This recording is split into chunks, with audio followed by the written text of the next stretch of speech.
Hi everybody, thanks for taking a look at our video. I'm Gordon from oztrampolineworld.com.au. I'd like to point out the obvious. We're a business that obviously exists. I'm talking to you from Narellan in Sydney from our 2,000 square metre factory. We've been in business since 1991 and we're trampoline and swing set specialists. And this video today is to talk to you about what to look for when buying a trampoline. As a consumer, I actually feel for you. You get these catalogues or these online sales where you see an 8-foot trampoline for $99, then the next one it's $149, the next ad's $199, $249 and so on. Now obviously there's a difference in these trampolines, but what is it? What makes a good quality trampoline? What makes it safe for your children and what makes it last longer than 3 or 6 months? Let me show you some of the things you really need to look out for. So why do you want to buy a trampoline? Well, the obvious answer is because your kids want to jump on one in the backyard. So what's the most important feature of a trampoline? It has to be bounce. So why do some trampolines bounce better than others? Originally, all trampolines used to use springs, but over the years, different manufacturers have tried different ways. They've tried to reinvent the wheel. We've got the springless trampoline, we've got the band trampoline, but I've been doing this now for 20 years, and in my opinion, nothing is a substitute for springs. But there's springs, and there's springs. These are the most common springs used in today's market on domestic trampolines. As you can see, there's quite a considerable difference in size. Now, rule of thumb is the bigger the spring and the more of them, the better the bounce. So why would a manufacturer use a smaller spring?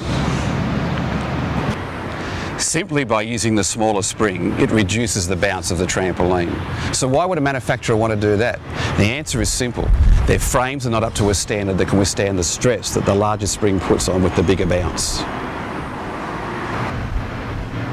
With that in mind, in my opinion, the trampoline you're buying, if it doesn't run a 6 to a 6.5 inch spring, you're probably buying an inferior quality trampoline. And on the safety side of things on springs, as you can see on this particular one, the top hook is almost completely rounded. This is a feature I would look for and also expect. So we talked about frame when we were talking about springs. And how do you tell if it's a good frame? Well, actually this one's a little bit difficult. Here I've got 2 top rails off an 8-foot trampoline. Here we can see visually that this tube is either bigger diameter than this one. Therefore it appears to be stronger. But what you've really got to be careful for is we've found within the industry that a gauge or a wall thickness below 1.2 millimeters is particularly dangerous. How would you like your child on a trampoline that bends like this? Look, there's so much more I could talk to you about frames. There's how high a trampoline should be, how many legs it should have, T-joints. There's so many things that you need to know. So just give myself or one of the staff a ring on this number below and we're more than happy to explain anything that you want to know. But I don't want this video to go too long, so I'm very quickly now going to just discuss a few things about durability of a trampoline.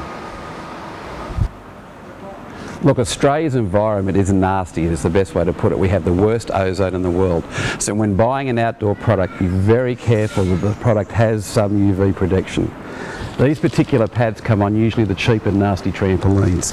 They're made out of that tarp material that you're used to buying at the $2 shop. You know, the tarp that they throw out in the backyard and 3 to 4 weeks later it's blowing all over the place because it's deteriorated? This is the same material. These pads are rubbish. Do not buy a trampoline with these type of pads if you expect it to last. What you should be looking for is a trampoline that has a material called PE or PVC coating. These are UV treated or should be UV treated and will last you 2 to 3 years. These will give you good protection and good wear and tear on your trampoline. Finally, the enclosure pole. It's very important that it has padding around the pole, which is this material here. This material exposed to the sun will only last about 3 months. A simple covering like we have on this particular trampoline makes it last about 2 to 3 years. So those finer touches are very important when looking and buying a trampoline. Same as on the nets. On the nets sometimes you find this tarp material is the way that the net connects to the enclosure pole. Stay away from that particular style or type of material. It will fail and your trampoline will be useless to you. So trying not to repeat myself, but there is so much more information we can offer you.